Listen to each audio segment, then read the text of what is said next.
This was not luck. This was not a desperate strike. This was a trap.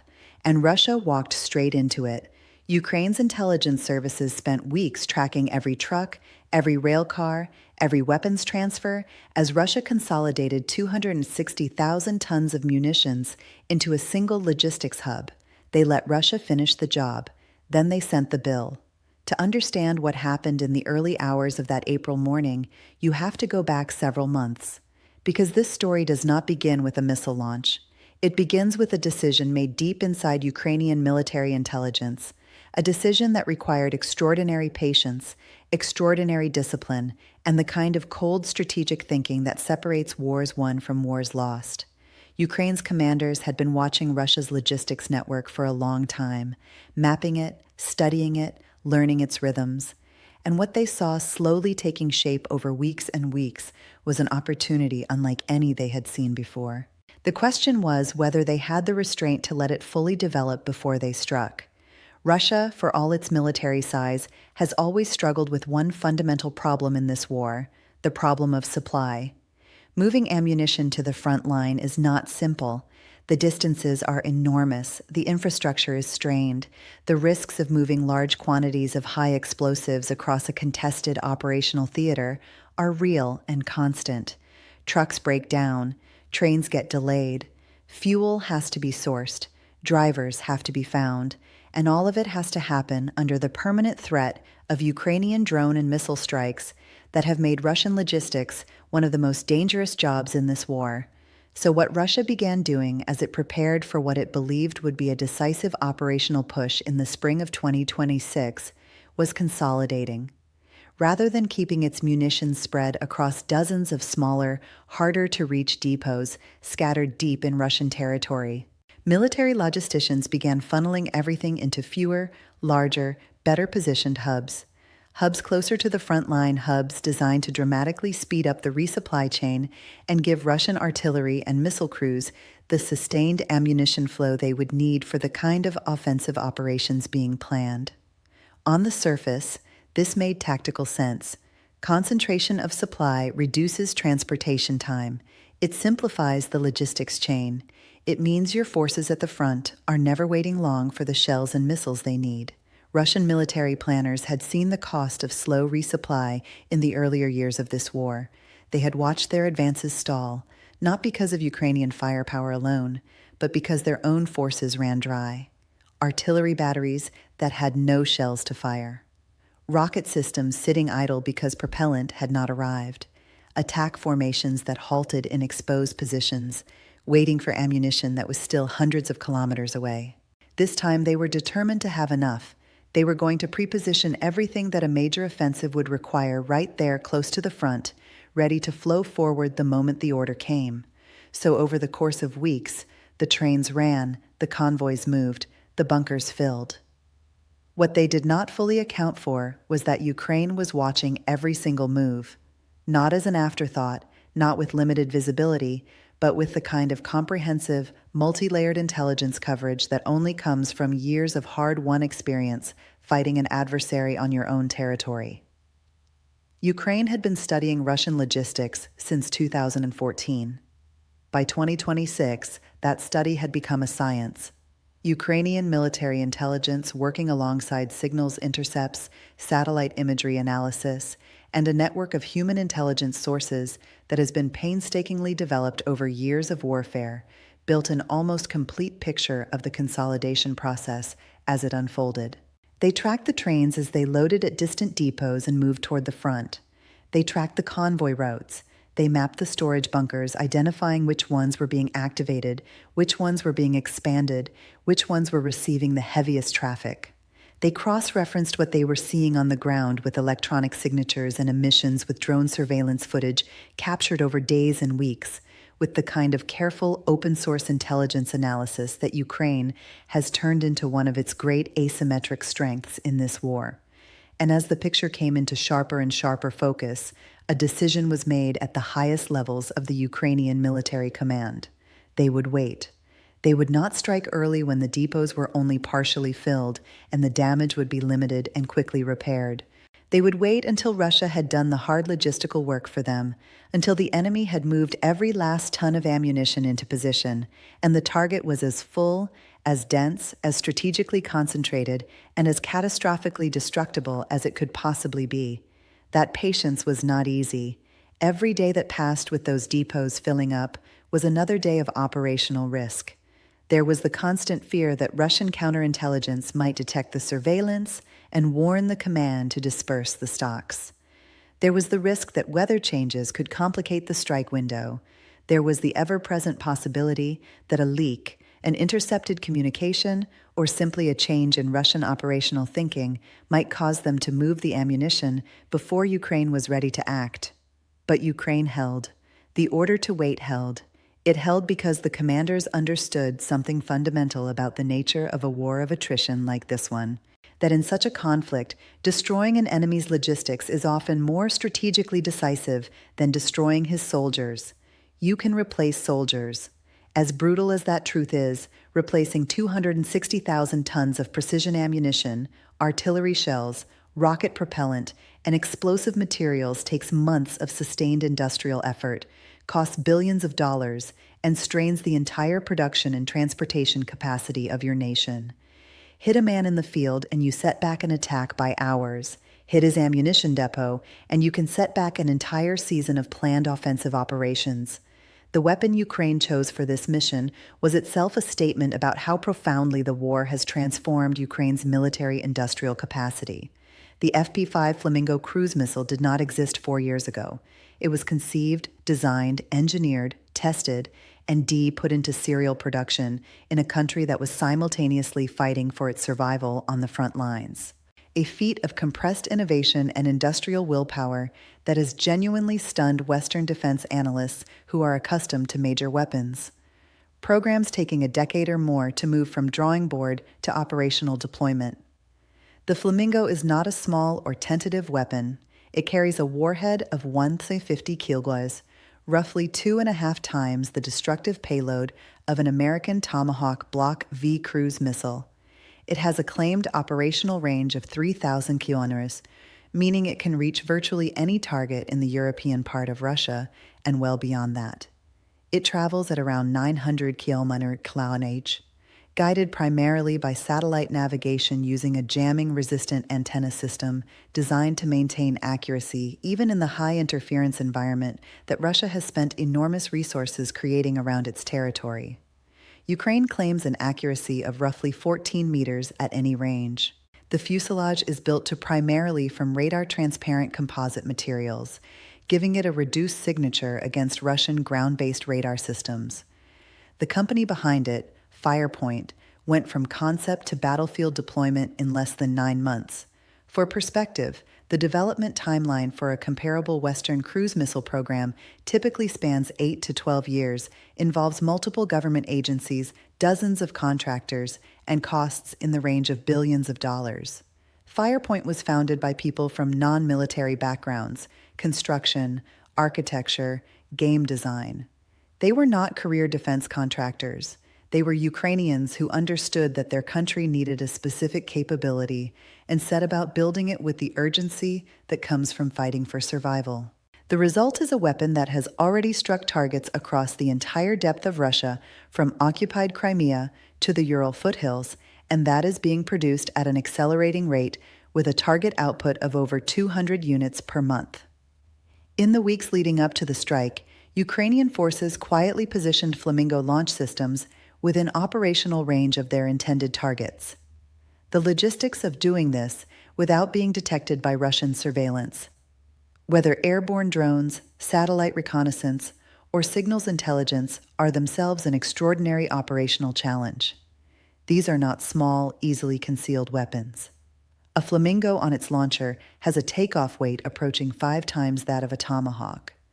Moving multiple launch systems across Ukrainian territory without triggering Russian awareness requires a level of operational security, deception, and coordination that speaks to the professionalism of the people executing it. Launch positions were prepared. Crews ran through their procedures. Target coordinates had been locked in for days. Firing solutions had been computed and verified. The intelligence picture was reviewed one final time. Everything was confirmed, and then the order was given. The timing of the launch was not accidental. Ukrainian planners chose the window between 04 and 06 caller local time, the dead stretch of night when human alertness is at its lowest biological point, and Russian air defense operators have been on watch for hours. At 05 WIMF local time, the Flamingo missiles left their launchers and crossed into Russian airspace. They entered over the Sea of Azov, a routing choice that added distance, but offered distinct advantages in terms of reducing early detection time and complicating Russian intercept geometry. The missiles flew in a coordinated sequence, their timing calibrated to complicate the ability of Russian surface-to-air missile systems to engage multiple targets simultaneously. Russian radar networks detected the launches almost immediately. Ukraine has never pretended that its missiles are invisible, but detecting a cruise missile and successfully shooting it down are two very different challenges, separated by an enormous gap of physics and reaction time and operational execution. The Flamingo's composite construction reduced its radar return. Its flight path was optimized to take advantage of terrain masking where possible. Russian air defense systems tracked, calculated intercept solutions, and launched. How many missiles survived to reach their target is classified. What is not classified is what those missiles did when they arrived. The first impact hit an ammunition bunker on the northern side of the Grey U arsenal, the main missile and artillery directorate of the Russian Armed Forces, the institution responsible for managing the country's strategic reserves of conventional munitions, artillery systems, and associated ordnance. The initial explosion was enormous, but what came next made the initial blast seem almost modest by comparison. When you strike an ammunition depot of this scale with a warhead of this weight, you do not simply create one explosion in one fire. You create one. The conditions for a cascade, the heat and overpressure of the first detonation begins cooking off the stored munitions around it. Those munitions detonate. Their detonations heat and overpressure the munitions next to them. And within minutes, what began as a precision strike becomes a self-sustaining chain reaction of secondary explosions that rolls across the facility like a slow, catastrophic wave. Satellite imagery captured in the hours after the attack showed fires burning across an area of several square kilometers. Smoke columns rose high enough to be visible on satellite imagery from space. The explosions were audible from communities many kilometers away. Russian regional authorities ordered the evacuation of residents near the facility. Emergency response teams from the Ministry of Emergency Situations were scrambled from across the region and spent the better part of the following day trying to contain fires that the secondary detonations kept reigniting. Russia's defense ministry issued its official statement in the hours after the attack, claiming that air defense systems had successfully intercepted the incoming Ukrainian missiles and that any fires and explosions at defense ministry facilities in the region were caused by falling debris from intercepted targets. It is a form of institutional denial that has become almost ritualistic over the course of this war, a reflex of official language that barely anyone inside Russia who follows open source reporting still believes, and that Russia's international partners have long since learned to discount entirely. The footage emerging from the site told a completely different story. Independent monitoring groups tracking commercial satellite imagery confirmed large-scale destruction across the depot's operational footprint. Russian-language telegram channels with sources near the facility reported that security perimeters had been extended kilometers beyond the normal exclusion zone and that military personnel had been evacuating sensitive materials from adjacent storage areas throughout the day. The sound recordings captured by residents in communities more than 20 kilometers away. The steady rhythm of secondary detonations continuing through the daylight hours and into the following evening. These were not the sound of debris. These were the sounds of an ammunition dump dying. What does 260,000 tons of ammunition actually mean in human terms? It is a number so large that it requires context to understand. A single modern 152mm artillery shell, the standard heavy round used by Russian forces along most of the front, weighs roughly 43 kilos. A metric ton of such shells is roughly 23 rounds. Scale that up to 260,000 tons of artillery ammunition alone. not counting the missiles, the rocket propellants, the mortar rounds, the anti-tank munitions, the anti-aircraft missiles, and the various categories of explosive materials that a facility of this classification would also store. And you are talking about something in the range of 6 million artillery rounds. Russia fires between 10 and 15,000 artillery rounds per day during periods of sustained heavy combat. At the lower end of that range, 6 million rounds represents over a year of frontline expenditure. At peak intensity, it is still the better part of a year. The loss of ammunition on this scale is not an inconvenience that can be absorbed and quickly made good. It is a strategic wound that will take months to even partially address, and that is precisely the purpose of Ukraine's deep strike campaign, of which this attack was the largest and most dramatic single operation to date. This was not the first time Ukraine had targeted a major Russian ammunition facility. Earlier, Flamingo strikes had hit the Vatkinsk machine building plant in Odmeria, one of Russia's most important production facilities for ballistic missiles and cruise missiles. The Kapustanar test range in the Astrakhan region had been struck, disrupting Russia's ability to certify new weapon systems before committing them to operational deployment. The Promzentez chemical plant, which produces explosive precursor materials critical to Russian munitions manufacturing, had been targeted. A radar installation and drone coordination facility in occupied Crimea had been hit. Each of these was a node in the E-SAME network, the long, complicated chain of industry, logistics, and storage that moves a raw material out of a factory and eventually turns it into a shell, leaving a Russian artillery barrel somewhere along the front line. Ukraine has been working its way back through that chain systematically.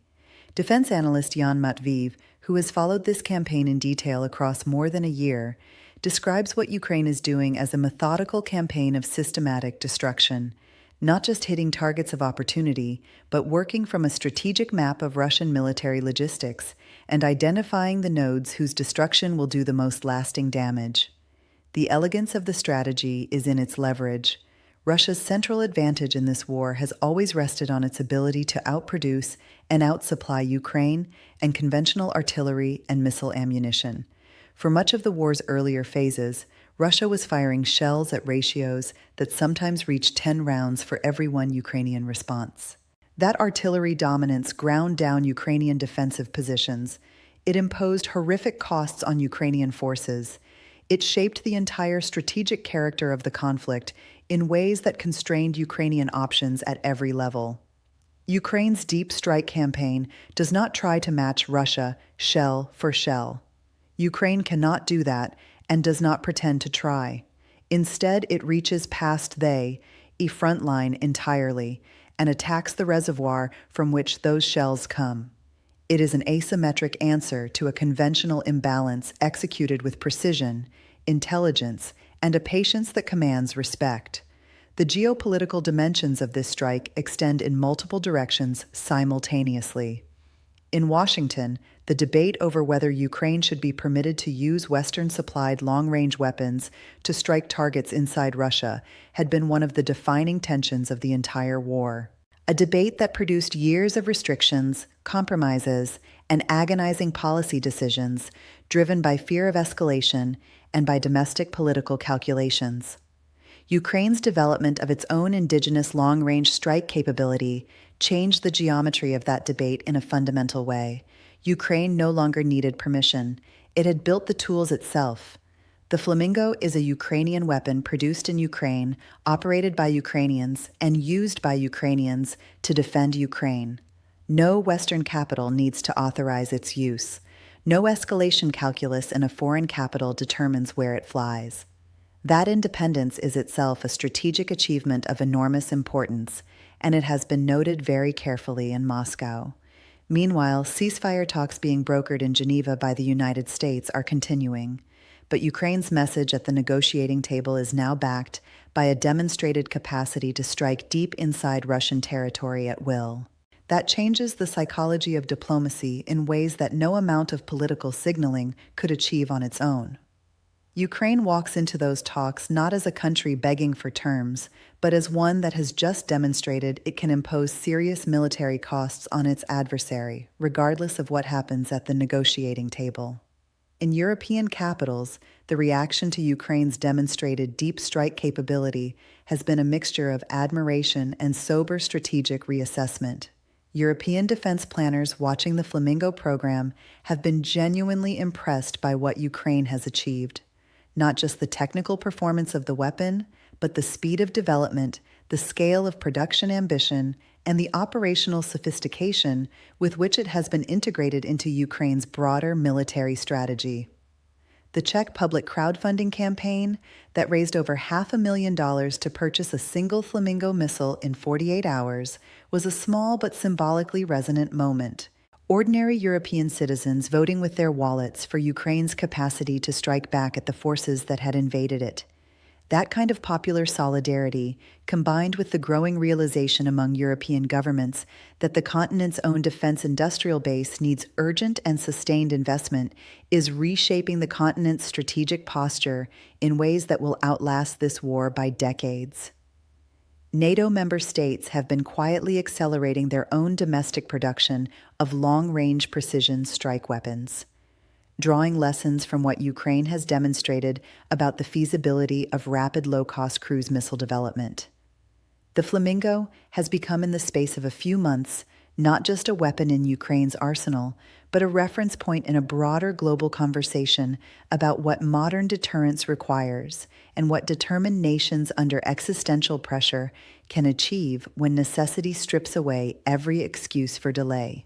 For Russia, the picture that this strike and the broader campaign it represents presents is deeply uncomfortable to contemplate from any serious strategic perspective. The spring offensive that Russian military planners had been preparing for months, the push that all those consolidated ammunition depots were positioned to support, has lost a critical portion of its logistical foundation in a single night. Russian forces had already been advancing along several sectors of the front line in the weeks prior to the strike, making incremental but real gains in territory. Those gains came at considerable cost in men and equipment, and they were being sustained precisely by the kind of well-supplied, well-stocked, forward logistical network that Ukraine has now partially destroyed. Russian field commanders who were counting on resupply flowing from these destroyed reserves now face a reckoning with shortfalls that will take months to address, and they face it in the middle of an offensive cycle with no easy way to pause. Russia will continue to fight. It has enormous industrial capacity and has been running its defense production at or near maximum output for an extended period. It will work to replace what was destroyed. But that replacement takes time. And in this war, time is not neutral. Every month that passes, without the decisive breakthrough, the Russian military and political leadership has been promising. Its domestic audience is another month of economic strain under sanctions, another month of casualties absorbed by Russian families, and another month during which Ukraine continues to develop, refine, and deploy the asymmetric capabilities that made the strike possible, the men and women who planned and executed this operation, the intelligence analysts who built the target picture over weeks, the engineers who designed and maintained the launch systems, the crews who held their nerve in the pre-dawn. Darkness and Fired are part of a military institution that has been transformed almost beyond recognition by years of existential warfare.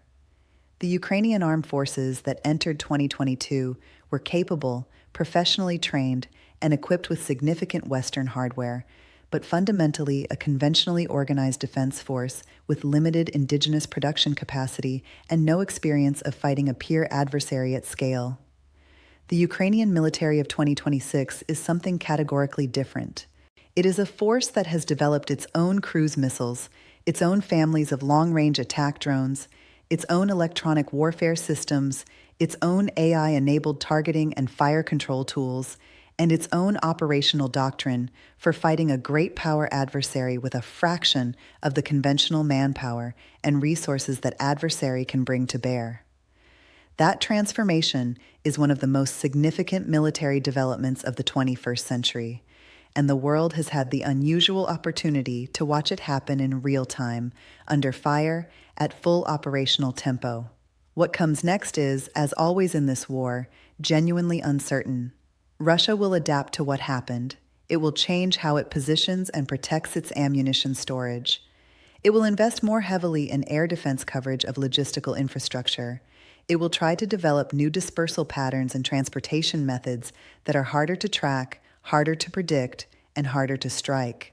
It will almost certainly increase its investment in counter-drone and counter-missile systems, guarding its rear area facilities. It may attempt to move more production underground, to harden existing storage bunkers, to withstand heavier warheads, to build redundancy into a logistics chain that has now been demonstrated to be catastrophically vulnerable to a single well-planned strike.